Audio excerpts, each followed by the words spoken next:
Good morning. The title of today's devotional is Everybody's Different and Special. Let me say that again. Everybody is different and special.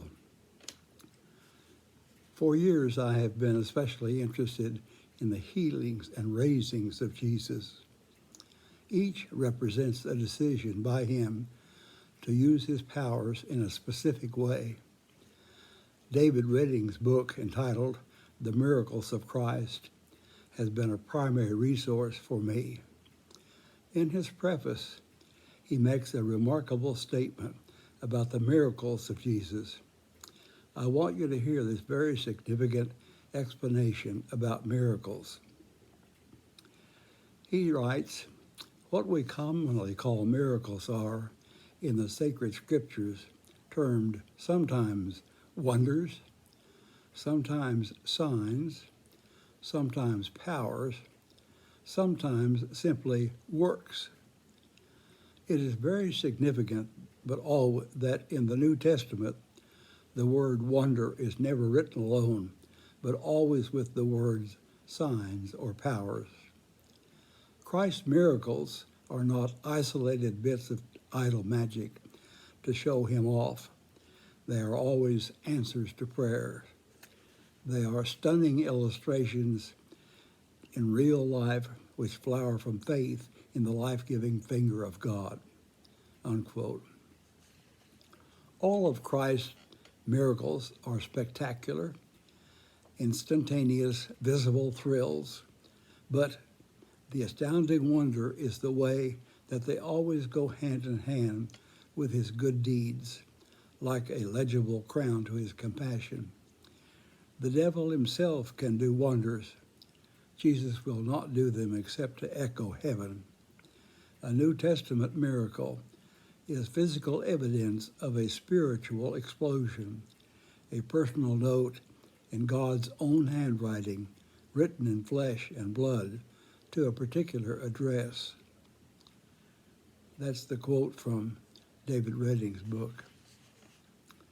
In my study of Jesus' healings, I have tried very, very hard to find a common denominator to them. Does Jesus always touch the person he is about to heal? No. Does he often? Yes. Does he sometimes do it another way? Yes. Is faith mentioned as a required factor in all his healings? No. Is it sometimes seemingly presented as a required factor? Yes. But you can't make a fast rule and say he always required faith or he always had to touch the person. Sometimes Jesus requested the person to take some specific action before the healing occurs. For example, in the healing of the man with the withered arm, Jesus asked him to, quote, stretch out your arm, unquote, in response to Jesus' request, and his arm was restored. In most instances of Jesus' healing, a single individual is the recipient of Jesus' use of his power. Out of 37, by far the majority are just one person, one individual, but not always. Luke 17:11 and following relates an occasion where 10 lepers are cleansed. Remember that from Luke? They call out to him and say, Jesus, Master, take pity on us. And then, and I think this is extremely important, the way this works out. Jesus invites them to go and show yourselves to the priest. Those were his words. And then Luke declares, while they were on their way, they were made clean. I take that as a singular instance, an occasion of helping us to know what following Jesus taking his advice, following his instructions means. There are other instances where the healing occurs as people do what Jesus tells them to do, but not always. It's a sometimes yes, sometimes no. Mark 5 relates a very unusual healing. No words, no actions, no requests or word are necessary, and there are none required. The woman with the 12-year problem of hemorrhages, she just reaches out and touches his garment. And interestingly enough, Jesus feels the power. Note the very unusual procedure here. He feels the power go out, and he asks, "Who touched my clothes?"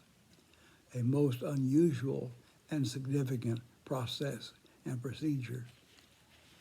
In the story of the 3 raisings that are done by Jesus, in 2 of the 3, Jesus touches something or someone as a method of bringing them back to life. 2 of the 3, but not all 3. He touches the casket of the widow of Nain's son. He takes the hand of the daughter of Jairus, and he says to her, "Little girl, I tell you, get up." And she immediately gets up and walks about. The raising of his friend Lazarus is entirely different. No touching is done, no conversation with Lazarus. A prayer to his Father precedes Jesus' action. He raised his voice in a great cry, "Lazarus, come forth." And the dead man came out. I could not find a required action for everyone. There was no common denominator that way, a required procedure, a necessary set of words. Each healing and raising has its own specific method or process. Every person is a little bit different. Each person has a specific need for Jesus' help, and Jesus knew this for each and every individual. And I hope you hear that for yourself. I hope all of us hear that. Jesus knows what we need personally, individually, uniquely. I invite you to most special awareness. You are very special. You are different. And Jesus, as God's Son, knows your deepest needs, whether that need is physical, emotional, mental, or spiritual. We need to trust Jesus to know what we need and to minister to that need on an individual and personal basis. Christ and God know each of his children's unique and personal needs. So being aware of this, I have a suggestion. When you pray for someone special who needs God's help, one way of possibly doing it is to ask God to simply bless the person. Say, for instance, "God bless," and name the person.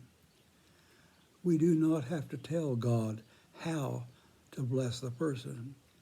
God knows what that person's needs, far beyond our awareness, our knowledge of any way. You can trust God to bless the person according to his knowledge, intimate and personal knowledge. In this way, you place your trust in God to answer your prayer. You don't put your trust in your praying or in your prayer. You put your trust in God, and that's the ultimate trust to do. Trust God. He loves you, he cares for you, and he will always do the best for you. You are unique and different and special, and God loves you.